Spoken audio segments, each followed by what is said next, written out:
up everybody, I'm Mitch. This is the Fit for Moto YouTube channel. Thanks so much for tuning into the channel. In today's 2-Minute Tuesday video, I have here a gold X-ring chain. I like to replace the chain on my bike every 20 to 30 hours to make sure that that thing doesn't snap in the most inopportune time possible in the face of a jump or something like that, or leave me stranded out in the bush somewhere. But I wanted to show you how quickly and easily a chain can be put on your bike if you have the right tools. I'm gonna try keep it in under 2 minutes. Might not happen, but we're gonna give it a try. Roll the intro and let's get into this.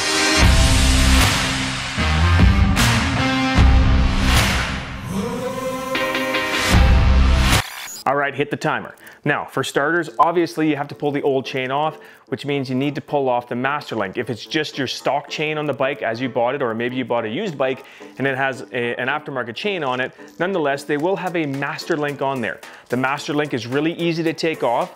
One of the tools that I normally use is a set of pliers, and I will just actually push that link backwards and pop it off there, and then you should just be able to use a screwdriver or something like that and be able to just pop that link off, slide it out so you can get that old chain off there. Now, while you're putting the new chain on, here's the trick.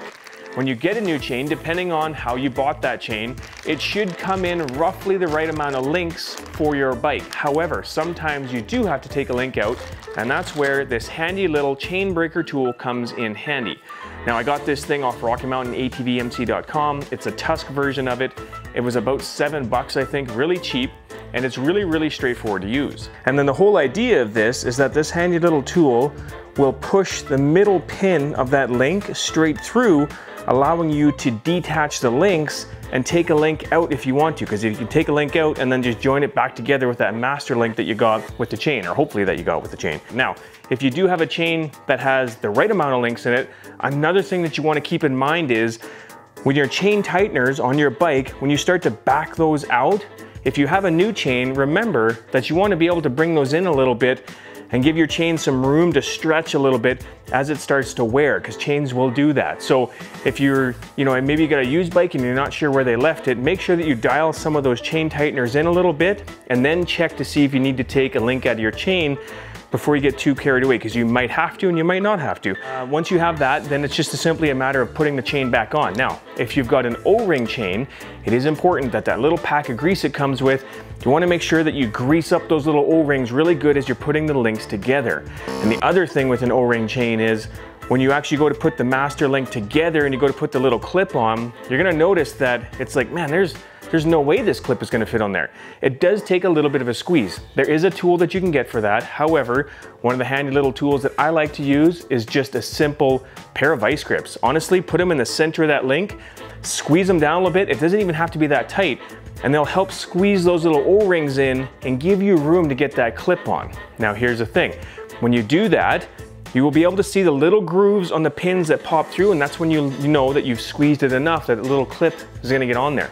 Again, when you're putting the clip on, you wanna make sure that you put it in the direction of, as the chain rotates, it's going to push the clip on, not push the clip off. So you wanna have the little tail end, or the two little fins, you wanna have those facing the back of your bike so that as the chain goes around, again, it's gonna help push that clip on, not try and push your master link clip off, which would be disastrous. Get the chain tightened up, make sure you got all that snugged up, and voila, that's how you put a new chain on.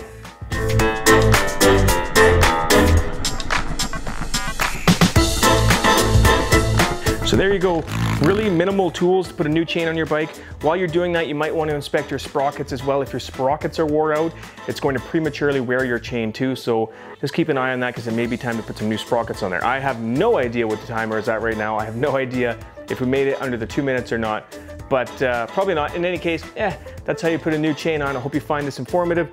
Hit subscribe for me. We'll see you in the next one.